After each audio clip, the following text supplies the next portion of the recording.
বঙ্গোপসাগরে ক্ষেপণাস্ত্র উৎক্ষেপণের মধ্য দিয়ে জাঁকজমকপূর্ণভাবে শেষ হল বাংলাদেশ নৌবাহিনীর বাৎসরিক সমুদ্র মহড়া ২০২৫। ৫ দিনব্যাপী মহড়ার শেষ দিন ছিল আজ রোববার। বানৌজা খালিদ বিন ওয়ালিদ জাহাজ থেকে রণকৌশল অনুশীলন প্রত্যক্ষ করেন অন্তর্বর্তীকালীন সরকারের স্বরাষ্ট্র, আইন, বন ও জলবায়ু পরিবর্তন সহ বিভিন্ন মন্ত্রণালয়ের উপদেষ্টারা। তাদের স্বাগত জানান নৌবাহিনী প্রধান অ্যাডমিরাল এম নাজমুল হাসান।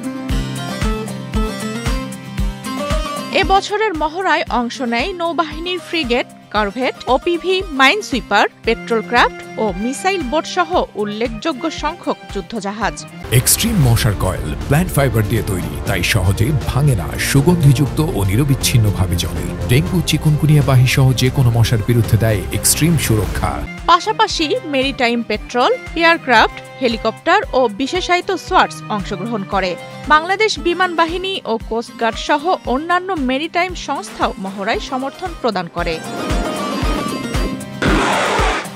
মহড়ায় অংশ হিসেবে পরিচালিত হয় রণকৌশল অনুশীলন, সমুদ্র পথে তৎপরতা বৃদ্ধি, লজিস্টিক্স অপারেশন এবং উপকূলীয় স্থাপনা সুরক্ষায় প্রতিরক্ষামূলক মহড়া। এসব কার্যক্রমের লক্ষ্য ছিল সমুদ্র এলাকায় অপারেশনাল সক্ষমতা বৃদ্ধি ও সামুদ্রিক নিরাপত্তা কাঠামোকে আরও শক্তিশালী করা।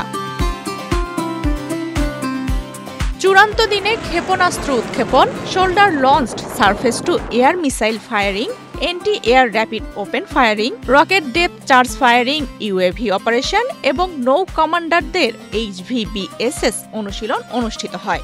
এসব প্রদর্শনীতে নৌবাহিনীর আধুনিক সক্ষমতা ও কৌশলগত দক্ষতার উন্নয়ন স্পষ্ট হয়ে ওঠে।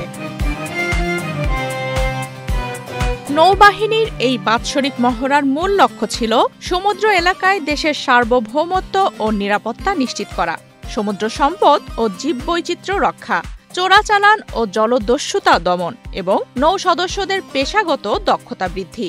নৌবাহিনী আশা করছে নিয়মিত মহড়া দেশের সামুদ্রিক সীমান্ত রক্ষায় তাদের প্রস্তুতি আরও সুদৃঢ় করবে। নিউজ ডেস্ক, বাংলাদেশ প্রতিদিন।